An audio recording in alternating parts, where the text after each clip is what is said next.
Welcome back, Troglodytes, to your daily dose of guitar information, the Trogly's Guitar Show. Today we're going to talk about the first Gretsch on the channel, the Gretsch White Penguin. So this is Gretsch's Vintage Select 58 reissue, but before we even talk about this thing, let's learn the illustrious history of the original White Penguin. Once upon a time, Gretsch introduced the original White Penguin. Since that day, no one knows how many were made, and no one knows the exact story. The end. Isn't that just a great history for a guitar? Nobody knows anything about these. We only have like really educated guesses for the most part. Because this thing received no advertising, and you can only find evidence of this model number on very few price lists. According to Eric at Abalone Vintage, he's like the guy when it comes to verifying really high-end expensive guitars. He's seen less than 12 original White Penguins, and many experts guess that there's less than 50 ever created.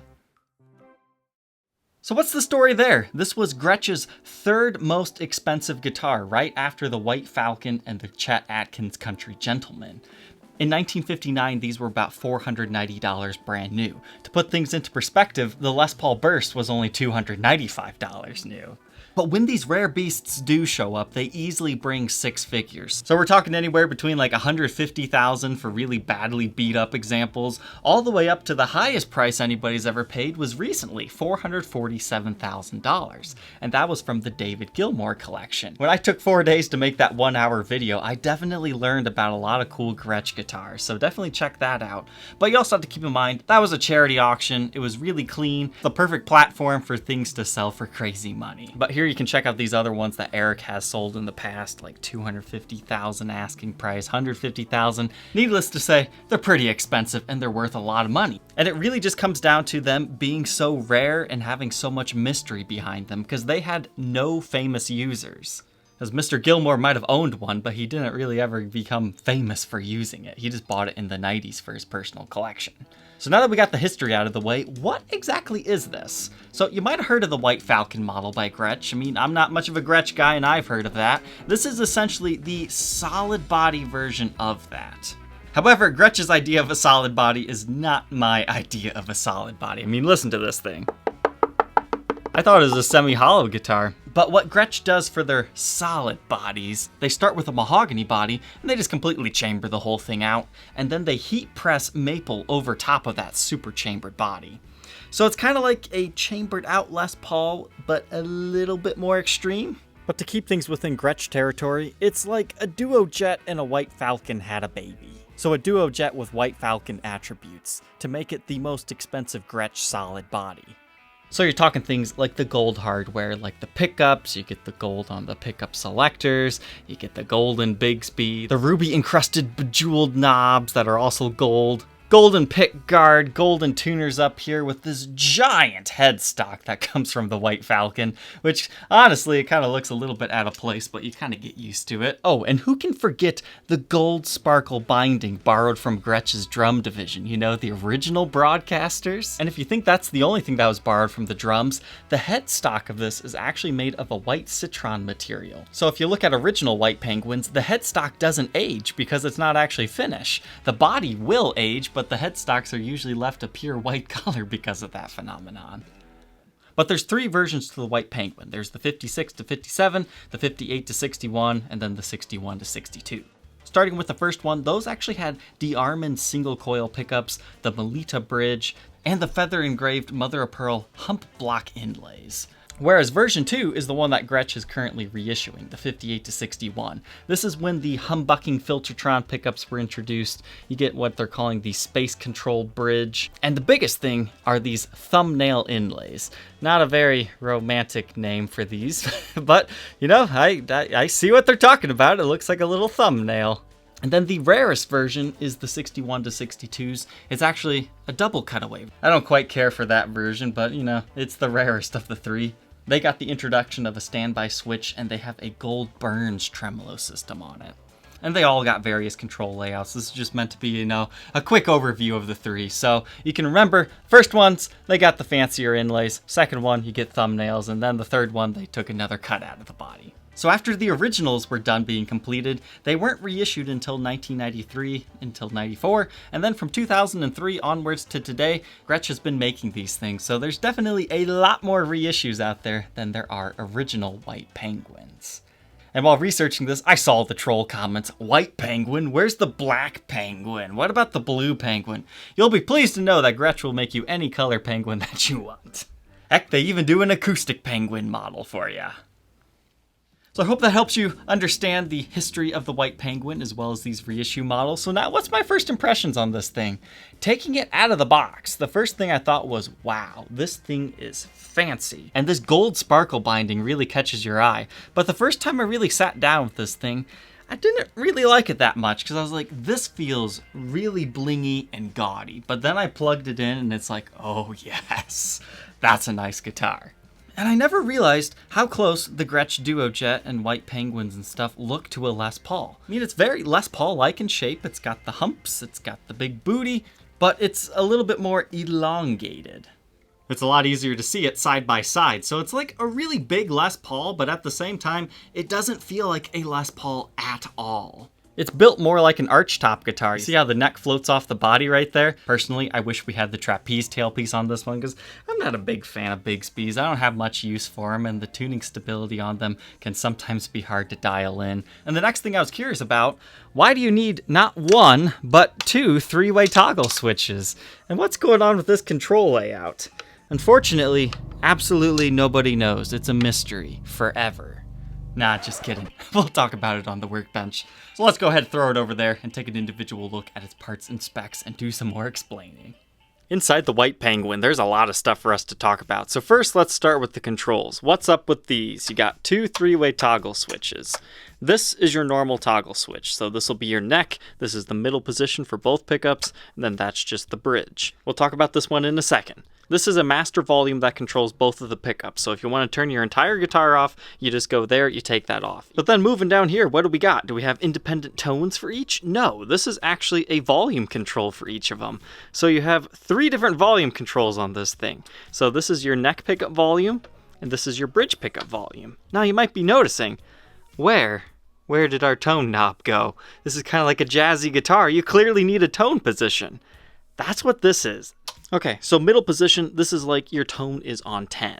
But if you flip it up here, it's like you've turned your tone off. You kind of get that jazzy tone to it. But then in your traditional bridge position, it acts as a slight high frequency roll off. You can get some really interesting tones out of that one. I've actually come to prefer this over a tone knob now. That's such an inventive feature, and it forces me to demo the different tone options on the guitar. But now let's dive into the body and the pickups itself. So the pickup ring around here, it is actually purely cosmetic. You don't actually even have to have it. They just install it to make it look fancy.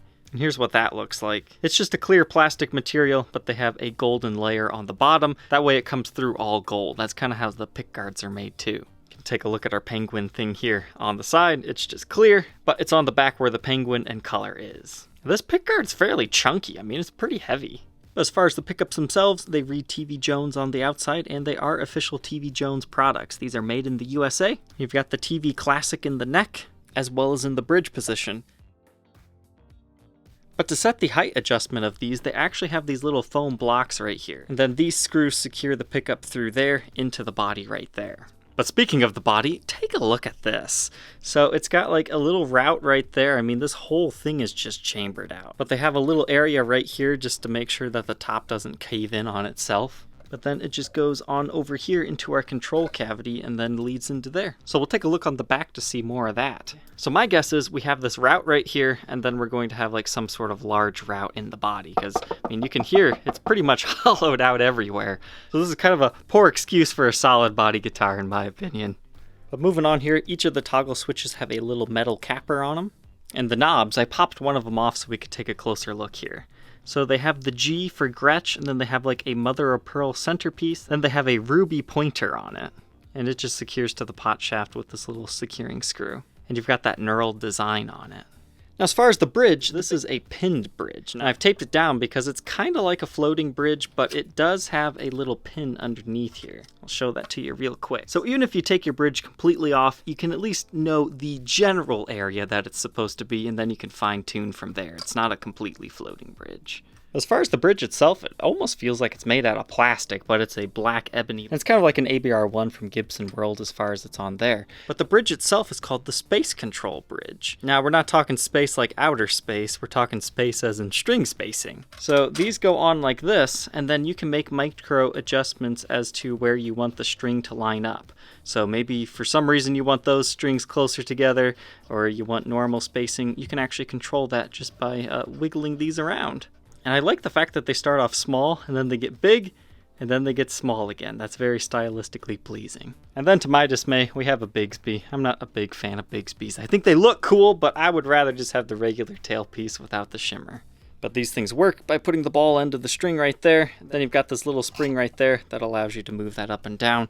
It just mounts to the body with this. But you might be curious, what is this? What's going on here? I'll show you this up here. This is a really unique like strap lock system. So you unscrew this, and then you place your strap right there, and then you screw it on. So that's like vintage strap locks here. That's actually a really cool feature. And these fancy things actually have an arm guard. You can see it right there. It's gold in color as well. It just mounts to the side right there. It's got 2 black washers and screws. Mary Ford put something very similar on her Les Paul. I think it's to help make it so it doesn't age, as well as just make it more comfortable because it's not as sharp of an edge. Speaking of spacers, remember how we tore apart those Rickenbackers and they were just destroying the finish? This one, they're kind of turning it a reddish color, but it's nowhere near as bad as those Ricks, because those were just eating the finish. These modern ones use a poly finish, so you're not going to have to worry about it aging as much as if they were using nitro. Another interesting feature is they have a recessed output jack, so it sticks into the body just a little bit. But let's go ahead and grab our pickup measurements. Make sure everything's on 10, normal tone positions. It looks like our middle position is 2.15, bridge pickup 4.72, and this one a little bit less, 3.91. So not quite as hot as Gibson's humbuckers, but let me tell you, these things sound fantastic on clean. I hate talking down on Schecter, but the true TV Jones pickups in this, they blow those way out of the water. Everything's kind of covered over in paint, but that is a chambered out mahogany body, and they just have a laminated maple top, so it's probably just about this thick. But moving on from the body, we get to the neck. So this is like a Les Paul custom. It's got an ebony fretboard, you've got 22 medium jumbo frets, and it is a mahogany neck. But take a look at our binding here. Even on the body, you've got that gold sparkle on the outside layer, but you still have the multiply binding running along the rest of this. And that continues onto this fretboard. This is like a really high-end arch top. It appears to be 3-ply of regular binding, white, black, white, and then you get your gold sparkle on the side. And of course, your mother-of-pearl thumbnail inlays on the edges. But where things get interesting here is our scale length. Gretsch advertises it as a 24.6 inch scale length, so Gibson's 24.75, so 0.15 of an inch shorter. So it should feel very similar if you're used to playing Gibson guitars. I didn't notice anything too crazy. As far as the nut width, 1.68 inches. That increases to 2.05 by the 12th. First fret neck depth, 0.86. And by the 12th, 0.95. Gretsch calls this a U-shaped neck. Moving on to the headstock, you get this blinged out truss rod cover. It's kind of similar to the other plastics we were looking at. You get a clear layer, then you get your sparkly layer, and then this big white layer. And that's just in your face. But looking at this, it's got 4 screws to secure it. I thought we would see like some double truss rod in here, but no. And you can actually see through to the mahogany right there. I'm not sure if these reissues use that special drum material for the headstock, but you do at least have it for the Gretsch logo. Kind of a gaudy guitar, but at the same time, you know, the white and the gold, it definitely makes you look fancy. There's a reason why these were so expensive back in the day. You would have to be a rich jazz cat to afford one of these. Now that we got it all back together, let's talk about quality control here. The first thing I notice about this freaky guitar is the fretboard smells like hickory.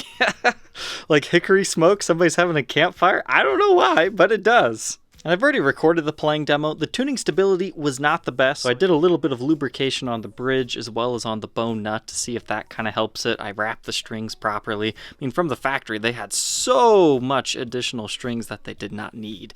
But thankfully, this Bigsby doesn't have that tension bar, so stringing this thing up was a breeze. It only gets difficult when they have that part that keeps it down. That way you don't have this ringing out.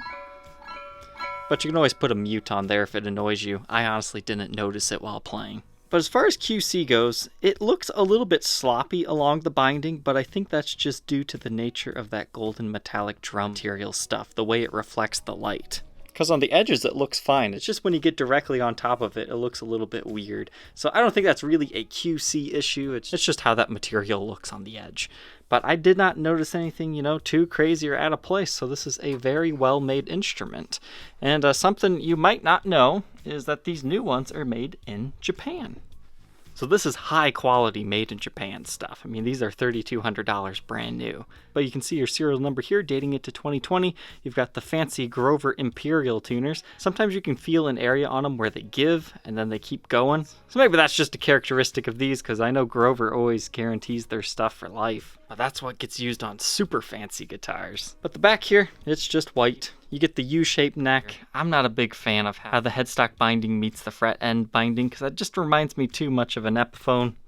But moving on to the back here, you get that sparkle gold drum stuff back here. And there's a lot of static built up in this finish. Like sometimes Gibsons will have that too, and if you touch a screw it goes pop, pop, pop, pop. Thankfully this doesn't do the popping, but you will feel that kind of static to it. Now with those back plates removed, we'll take a quick look at the back plates. Very similar to what we saw on the truss rod cover, just not quite as the thick of a clear coat over top of it. Then white on the back. But now let's take a dive into this. Looks like we have CTS pots in here, all hand wired. And they do put a little label in here for you to see. It just has your serial number and handcrafted in Japan. And you can kind of see what I was theorizing before. So it's just kind of a center block. Then we eventually get here for our master volume. You've got a Gretsch capacitor attached to that. Then we move on over here to our toggle switches. So this kind of gives you an idea of how they do that. But that then just continues on there. So they just chamber everything out. You've got this kind of center block right here. Then everything else around there has just pretty much been chambered. And the last spec to capture is the weight, 8 pounds, 15.1 ounces. So it still feels pretty chunky despite having all that chambering. I think it has to do with the large body as well. It feels well balanced though. It's not, too light, but not too heavy at the same time. So let's go ahead, plug it in, and hear how these sound.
Now that we know everything about the Gretsch White Penguin, what are my final thoughts on this thing?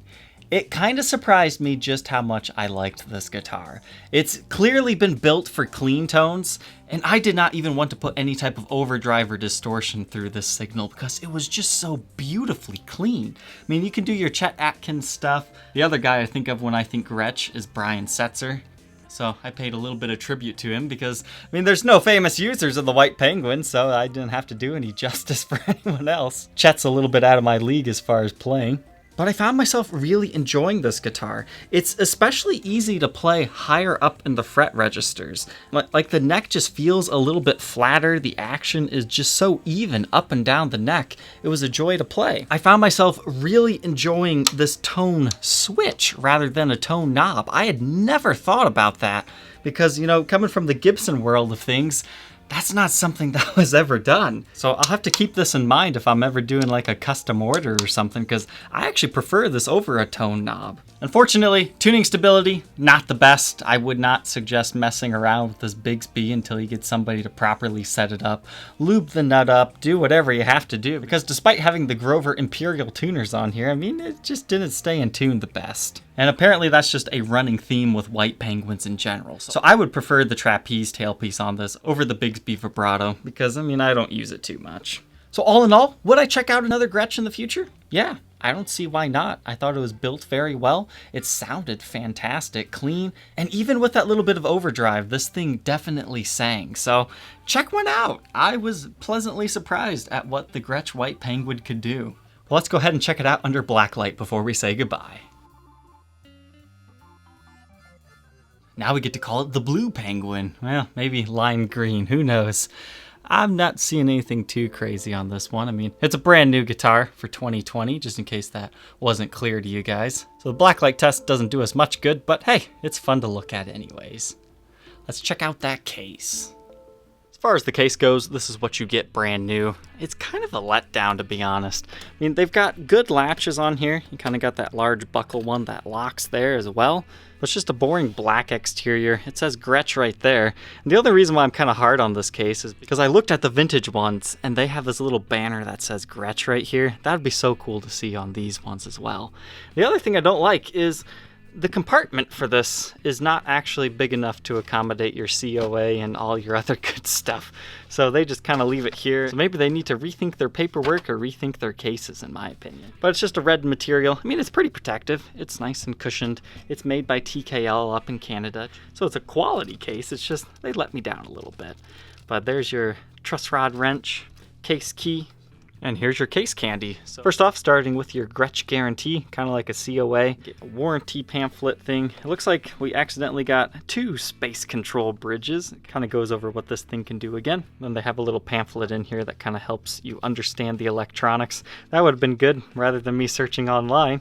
And then your quality control card. Troglodytes, I hope you enjoyed learning about the Gretsch White Penguin. This was a new Guitar Day purchase, so no, it is not available for sale, so you will not find it on my Reverb page. But feel free to check that link in the description anyways, because you might find something that you do want.